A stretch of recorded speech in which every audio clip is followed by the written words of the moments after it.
Etakamatec.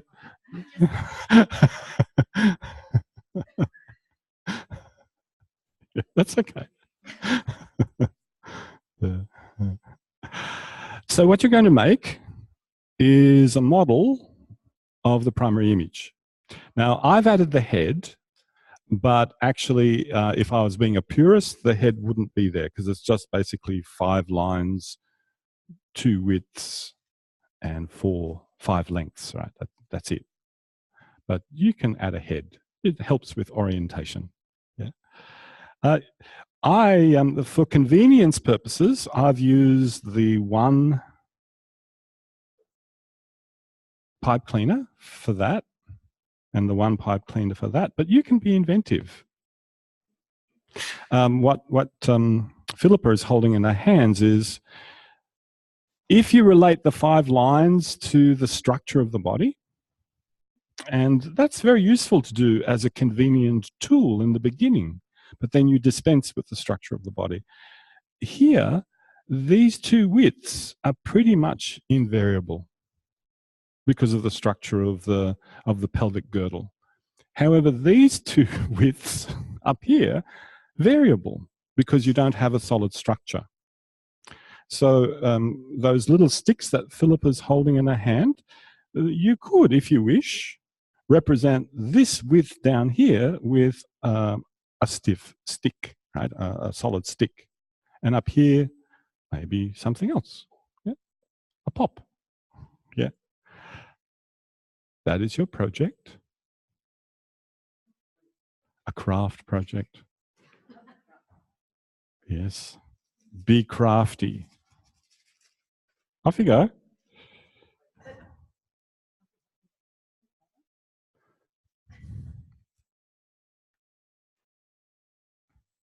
And of course, you know, with every project comes an assignment afterwards.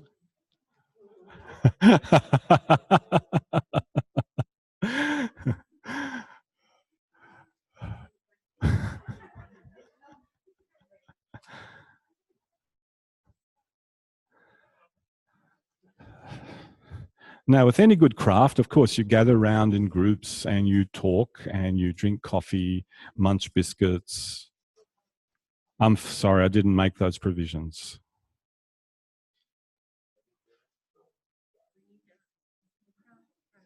For this skeleton.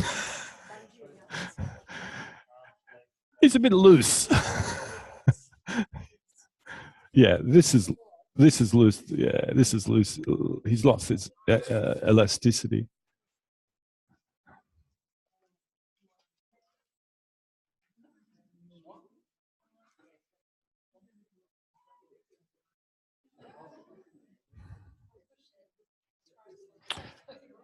No, it takes coaxing, and when you get it home, a drill bit.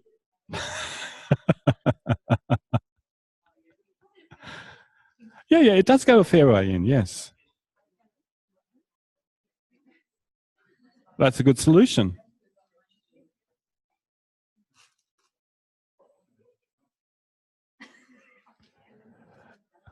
No, human 5 lines, not giraffe 5 lines. Human 5 lines. Giraffe, you can take some home, make some giraffes.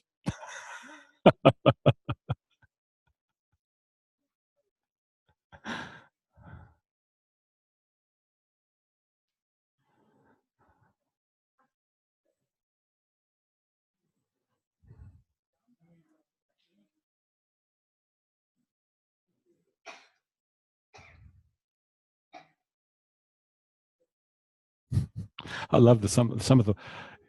I'll just take the head off. It comes off.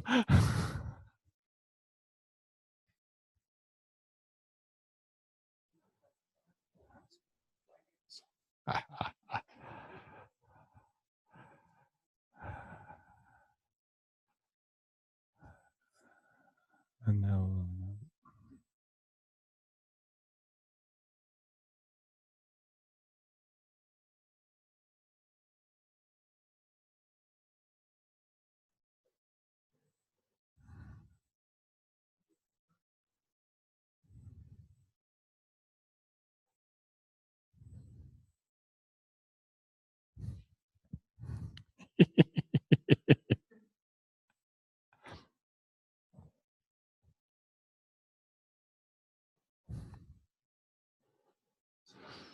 You're looking at proportions?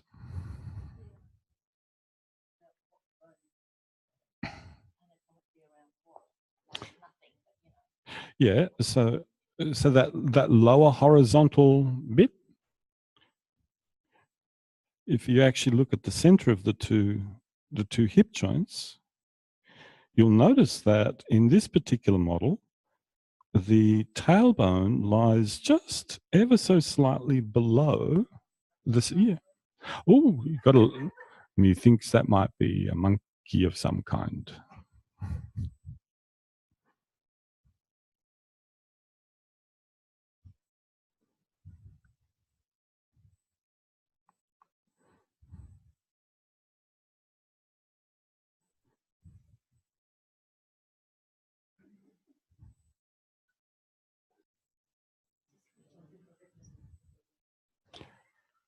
And just to let you know that you're not alone in this, if if I was to run a workshop about the 5 lines, which I have in the past, this is what I get the workshop participants to do. Just helps them visualize them. Yeah, you make that, and you're handling it, and you're looking about it. It's a bit of a truncated process because I'll refer to structure and stuff, but and then when they lie down on the floor and do the scan for the 5 lines, it's like, oh, I kind of get it.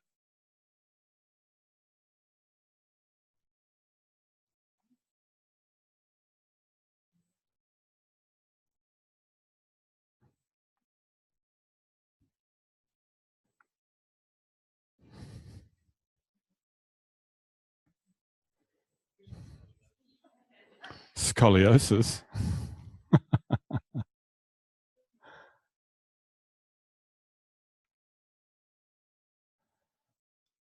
I once taught a workshop up at Brisbane, and it was a workshop on the work of Mabel Todd and how it intersected, imagery work, and how it intersected with Feldenkrais. And I had a whole collection of stuff in the middle of a room just like this.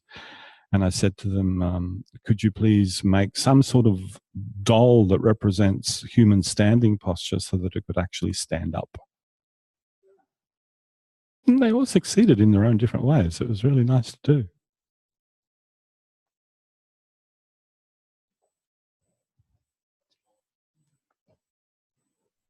There he is. A bit of a two-dimensional personality.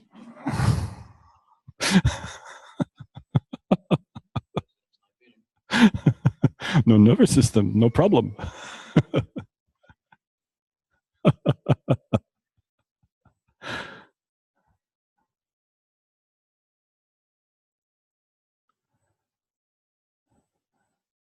Yeah, it looks like you're all going well. So just before lunch, can I say this, Vivian? What you asked me for? So just before lunch, Vivian came up to me and she asked me, "Is there some sort of resource I can have access to that are drawings of the various positions that we use in ATM? Because that way, if I have the drawing, I look at the drawing, and then I don't have to remember all the instructions and the descriptions related to the position." And I said, "As far as I know, no, there's no such resource."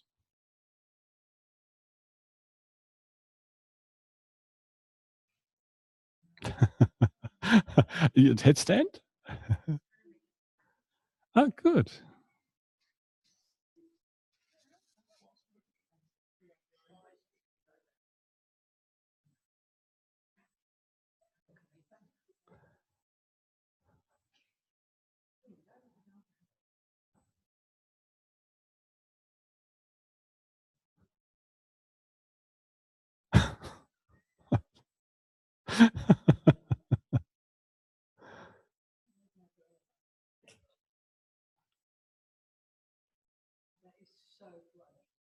What did you do? Oh.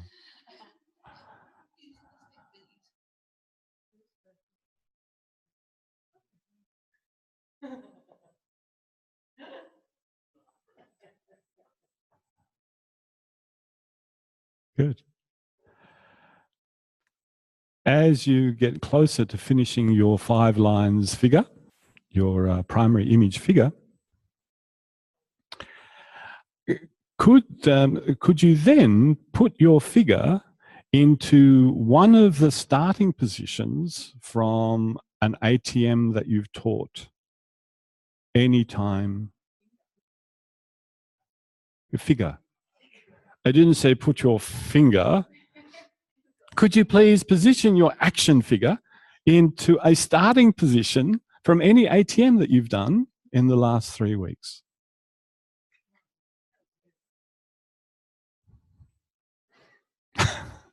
Great. So there's a starting position.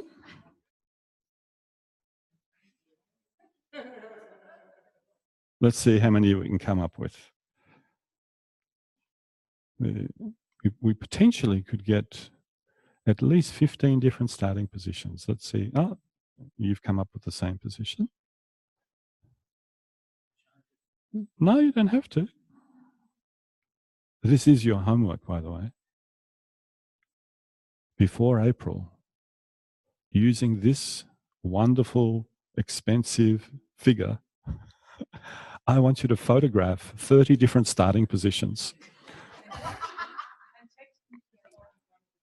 No, really. Like 30 is the minimum. You should come up with about 50 or 60 based on the ATMs that you've done so far in 1 1.25 years. You've gone through a lot of different starting positions. The Kama Sutra of Feldenkrais. Sorry, I'm tired. I'm not editing anymore.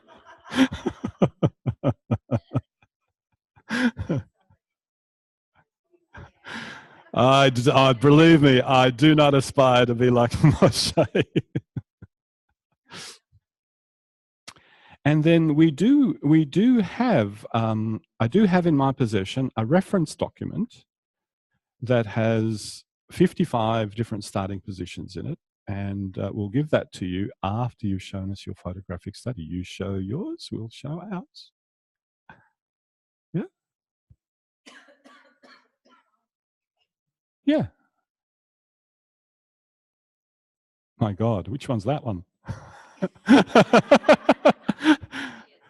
Is that a representation of your self-image and how you felt?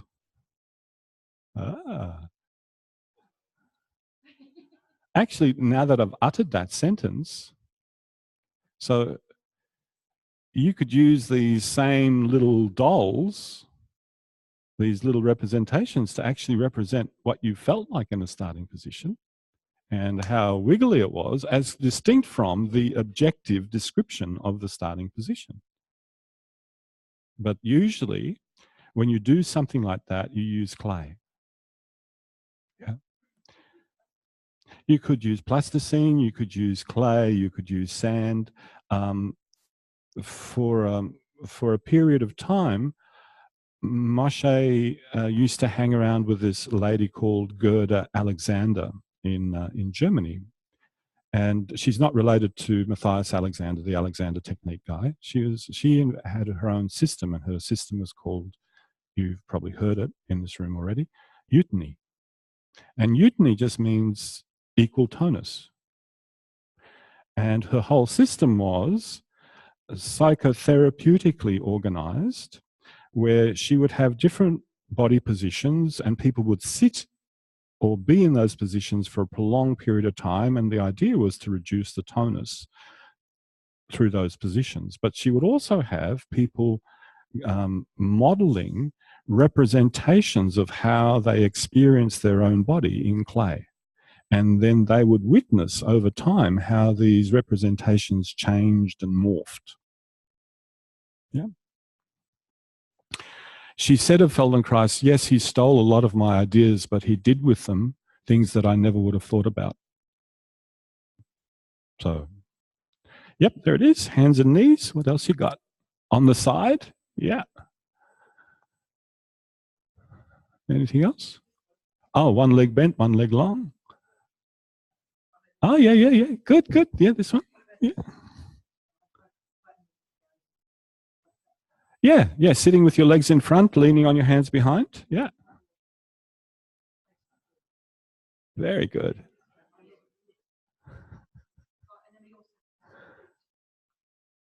Yeah, yeah, yeah. Yes, why do you think we're doing this? Which, oh yes, this one? Yeah. Oh yeah, with the legs bent. Cool.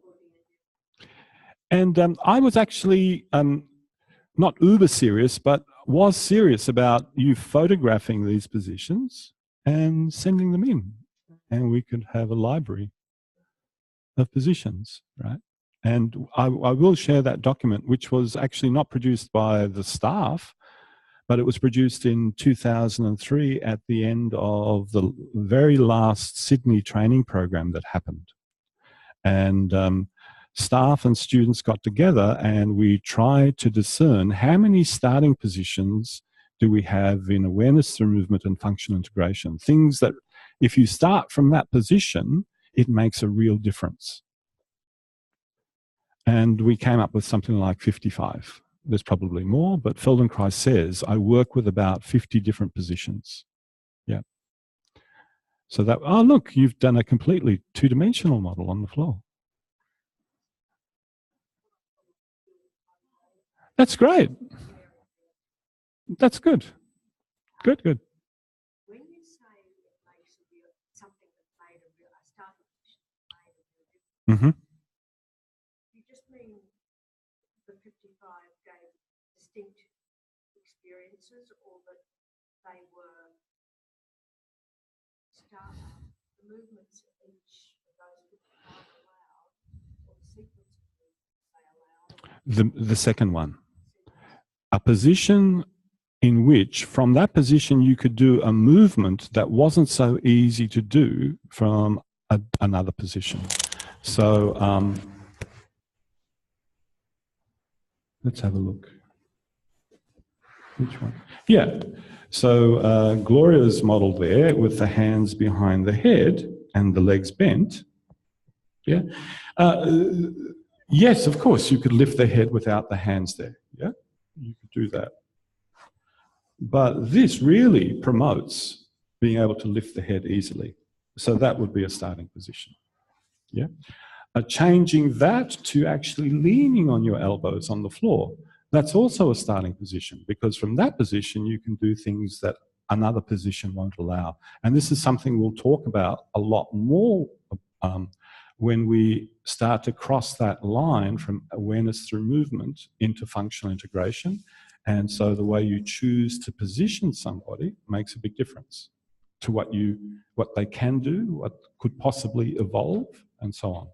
But we'll also look at that in awareness through movement. Okay.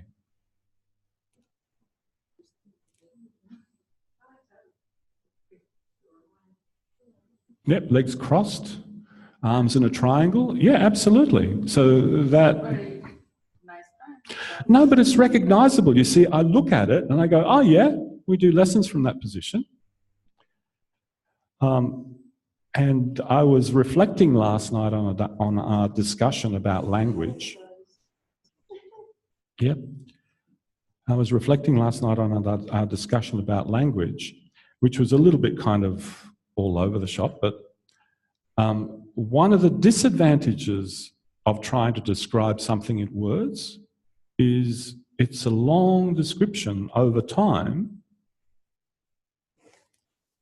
When if you just look at, like Vivian was, if you just look at that an image, you go, oh yeah, that's that. It appears all at once. So they say that, you know, spoken language is serial. You have to describe this and then that and then that and then that. It's very temporal. Some words are not serial. Some words you say them and immediately you get an image. So, you know, usually it's a noun. Yeah, Mary went for a jog. So Mary, jog. If you know Mary, boom. I don't have to give you a description of Mary. jogging. You all know what jogging is. So immediately they conjure up images. But notice how many words you had to use to invite the people that you were teaching into your idea of what was supposed to, what they were going to be doing. That is the disadvantage of words. And it's also the advantage. It's the advantage and it's the disadvantage. Because it's kind of like a slow reveal. Yeah? It's kind of like a little bit of a story, a little bit of a narrative. As you go on in your description, lie down on your back. Legs long. You see a person sorting out, I'm lying on the back, legs long. Lift your head. Okay, I know what those words mean. Lift my head. How do I lift my head?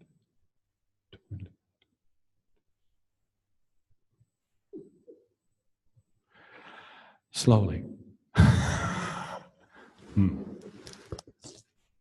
Yeah, so it's like a story that kind of just unfolds. And in the process of just even going through a few simple movements, there's lots of gaps that people get to fill in. Boom, boom, boom, boom, boom, boom, boom. And that's where the learning lies, in the gaps, in the relationships, how they fill those things in. So language is useful and language is difficult. Bugger. Welcome to Awareness Through Movement. Yeah. So the invitation to take photos of your little dolls in different positions is sincere.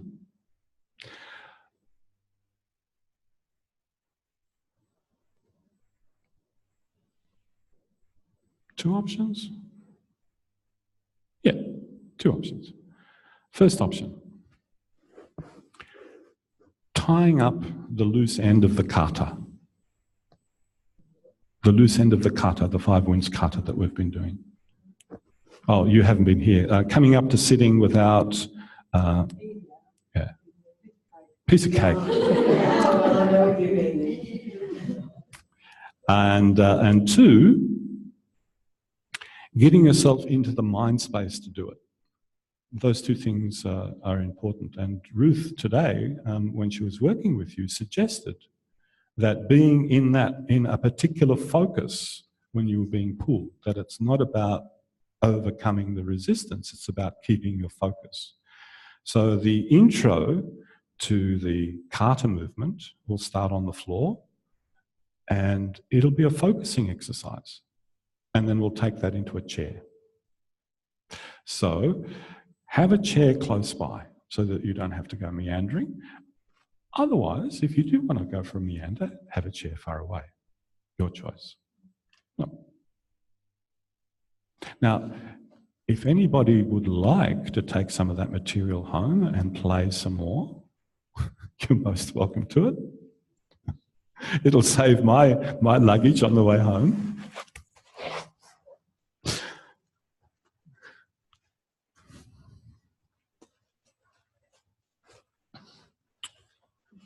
And I'll be auctioning off this one later. No. When you finish packing up, please find yourself a space on the floor and we'll do that focusing in process.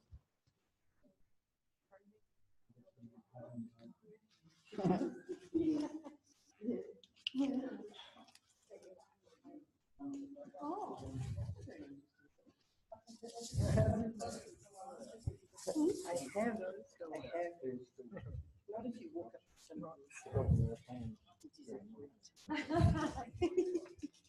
I've got, this is my magic doll.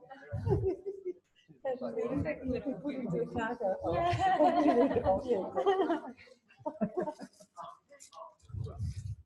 Back.